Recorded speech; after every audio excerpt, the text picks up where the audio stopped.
नमस्कार दोस्तों, स्वागत है आपका हमारे चैनल में। आइए बात करते हैं आज की बड़ी खबरों पर। 50,000 रुपये मंथली इनकम देता है डेयरी प्रोडक्ट का धंधा शुरू करने के लिए सरकार दे रही है मदद। आपको बता दें दोस्तों कि पीएम मुद्रा लोन के तहत सरकार छोटे उद्योगियों को बिजनेस शुरू करने के लिए मदद करती है और इसमें डेयरी उद्योग भी शामिल है। अगर आप 16 लाख का प्रोजेक्ट लगाना चाहते हैं तो आपको सिर्फ 5 लाख रुपए की ज़रूरत होगी, क्योंकि सरकार 70% तक लोन सरकार दे देती है। डेयरी प्रोडक्ट्स में आप फ्लेवर मिल्क, दही, बटर मिल्क और घी बनाकर बेच सकते हैं। कितना होगा दोस्तों आपको फ़ायदा? प्रधानमंत्री मुद्रा स्कीम के प्रोजेक्ट प्रोफाइल के मुताबिक एक साल में आप लगभग 75,000 लीटर फ्लेवर मिल्क सेल कर सकते हैं। इसके अलावा लगभग 36,000 लीटर दही, बटर मिल्क, 90,000 लीटर और 4500 ग्राम घी बनाकर सेल कर सकते हैं। इससे आप लगभग 82.50 लाख रुपए का टर्नओवर हो जाएगा, जिससे आपको लगभग 74 लाख रुपए की कॉस्टिंग होगी। ब्याज निकालने के बाद भी आपको लगभग 8 लाख रुपए की बचत हो सकती है। और ज़्यादा जानकारी के लिए दोस्तों आप देख सकते हैं। इनकम टैक्स के नियमों में हुए ये अहम बदलाव। पैन आधार लिंक करने की डेडलाइन भी बढ़ गई है।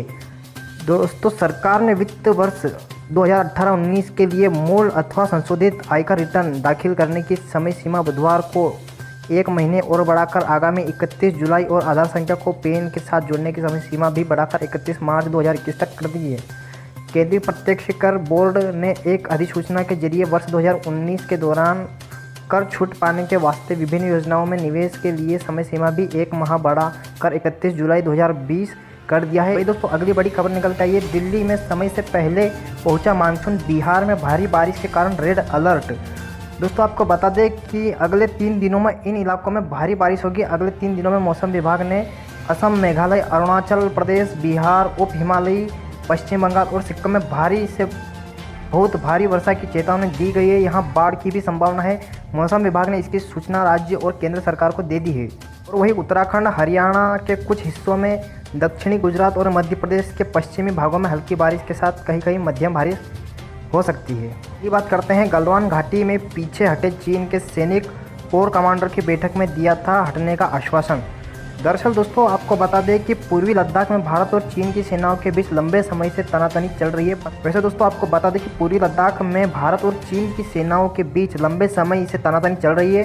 15 जून की रात यहां तनातनी गलवान घाटी में चरम सीमा पर पहुंच गई और इसने हिंसक झपट का रूप ले लिया था। इनमें 20 भारतीय सैनिक वीरगति को प्राप्त हो गए थे। इसमें चीन के भी 40 से अधिक सैनिक हताहत हुए, लेकिन चीन ने इसे आधिकारिक तौर पर स्वीकार नहीं किया। इसके बाद तनाव कम करने के लिए 22 जून को कोर कमांडर लेवल की बात हुई थी। इसमें चीन ने मौजूदा पोजीशन से अपने सैनिकों को पीछे हटाने का आश्वासन दिया था।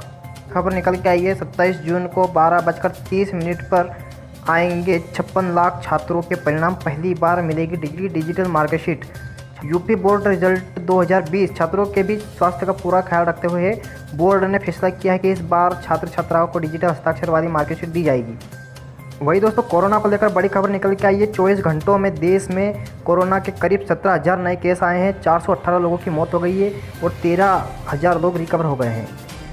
वही दोस्तों, अगली बड़ी खबर निकल के आई है। सीबीएसई बोर्ड एग्ज़ाम 2020 सीबीएसई की 10वीं 12वीं की 1 से 15 जुलाई तक होने वाली परीक्षा रद्द हो गई है।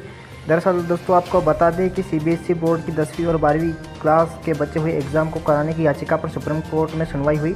महाराष्ट्र, दिल्ली और ओडिशा ने परीक्षा कराने में असमर्थता जताने का हलफनामा दिया है। सॉलिसिटर जनरल तुषार मेहता ने कहा कि 10वीं और 12वीं की 1 से 15 जुलाई को होने वाली परीक्षाओं को कैंसिल कर दिया गया है। वही दोस्तों, बता दें आपको कि अब की बार ड्रैगन पर वार। देश में अमेजन और फ्लिपकार्ट समेत ई कॉमर्स कंपनियों की वेबसाइट पर मिलेगी प्रोडक्ट्स लेबलिंग की जानकारी। ग्राहक जान सकेंगे किस देश में बना है प्रोडक्ट। दोस्तों, भारत में दिग्गज फ्लिपकार्ट और अमेजन समेत अन्य ई कॉमर्स कंपनियों को अब अपनी वेबसाइट पर बेचे जाने वाले प्रोडक्ट्स पर मेड इन इंडिया का लेबल डिस्प्ले करना अनिवार्य होगा। हाल ही में ऑनलाइन रिटेलर्स की एक वीडियो कॉन्फ्रेंसिंग की बैठक में इस पर चर्चा की गई है। वही दोस्तों, पेट्रोल डीजल की बात करें तो इतिहास में पहली बार 80 के पार हुई डीजल की कीमत। दोस्तों, आपको बता दें कि देश में लगातार 9वें दिन भी डीजल की कीमत में बढ़ोतरी हुई है। तेल विपणन कंपनियों ने कीमतों में बढ़ोतरी की। यहाँ देखने वाली बात यहाँ है कि राजधानी दिल्ली में डीजल की कीमत पेट्रोल से ज़्यादा हुई है। भारतीय इतिहास में पहली बार डीजल 80 के पार पहुँच गया। पिछले 19 दिनों में डीजल की कीमत में कुल 10.63 रुपये प्रति लीटर बढ़ी है और पेट्रोल 8.66 रुपये प्रति लीटर महंगा हुआ है।